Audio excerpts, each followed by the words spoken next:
ലഭിക്കുന്ന പച്ചക്കറികളിൽ അമിത അളവിൽ വിഷാംശമെന്ന് കണ്ടെത്തിയിരിക്കുന്നു. ദേശീയ ഹരിത ട്രൈബ്യൂണൽ നടത്തിയ പരിശോധനയിലാണ് ഞെട്ടിപ്പിക്കുന്ന വെളിപ്പെടുത്തൽ.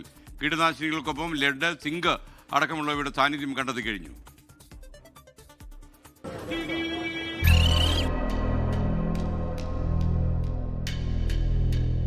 നഗരത്തിൽ ലഭിക്കുന്ന പച്ചക്കറികളിൽ അമിത അളവിൽ വിഷാംശം അടങ്ങിയിട്ടുണ്ടെന്ന റിപ്പോർട്ട് ജനങ്ങളെ പരിഭ്രാന്തിയിലാക്കിയിരിക്കുകയാണ്. തീൻമേശയിലേക്ക് എത്തുന്ന വിഭവങ്ങൾ ഗുണത്തെക്കാളേറെ ദോഷമെന്നാണ് ആരോഗ്യ വിദഗ്ധർ ചൂണ്ടിക്കാട്ടുന്നത്. അമിത അളവിലെ കീടനാശിനി ഉപയോഗത്തോടൊപ്പം ലെഡും സിങ്കും ഉയർന്ന തോതിലുണ്ടെന്നാണ് റിപ്പോർട്ട് പറയുന്നത്. 79 സാമ്പിളുകളിലെ 19 എണ്ണത്തിലും അനുവദനീയമായ പരിധിക്കപ്പുറം വിഷാംശം കണ്ടെത്തിയിട്ടുണ്ട്. ക്യാപ്സിക്കം, വഴുതന, വെള്ളരി, പാവയ്ക്ക, ബീട്രൂട്ട്, ബജ്ജിമുളക് എന്നിവയിലാണ് കൂടുതൽ വിഷാംശമുള്ളത്.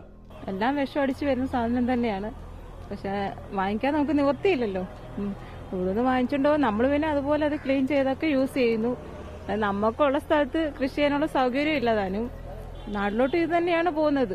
നെലമംഗല, കോലാർ, ചിക്കബെല്ലാപ്പൂർ എന്നിവിടങ്ങളിൽ നിന്ന് വരുന്ന പച്ചക്കറികളിലാണ് കൂടുതലും വിഷാംശമുള്ളത്. ഇവിടങ്ങളിൽ നിന്നും മറ്റു സംസ്ഥാനങ്ങളിലേക്കും പച്ചക്കറി കയറ്റുമതി ചെയ്യുന്നുണ്ട്. എല്ലാത്തിലും വിഷാംശമാണ്. പക്ഷെ നമ്മൾ അതിനെ എന്ത് ചെയ്യാനാണ്? എന്തെങ്കിലും കഴിക്കാതെ നമുക്ക് ജീവിക്കാൻ പറ്റില്ലല്ലോ. അത് കാരണം ഇത് വാങ്ങിക്കുക തന്നെ. ഇതിനു വേണ്ടിയിട്ട് ഗവൺമെന്റ് ആണെങ്കിൽ ഇത് യാതൊരു ചെക്കിങ്ങോ യാതൊരു കാര്യങ്ങളും ചെയ്യാറില്ല. ഈ പച്ചക്കറികൾ തന്നെയാണ് നമ്മുടെ നാട്ടിലേക്കും പോയിക്കൊണ്ടിരിക്കുന്നത്.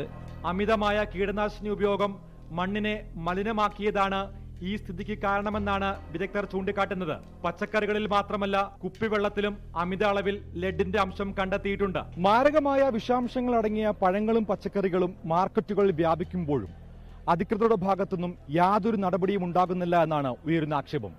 ബാംഗ്ലൂർ KR മാർക്കറ്റിൽ നിന്നും ജിജേന്ദ്രനൊപ്പം സജു ചാമക്കാലയിൽ 24.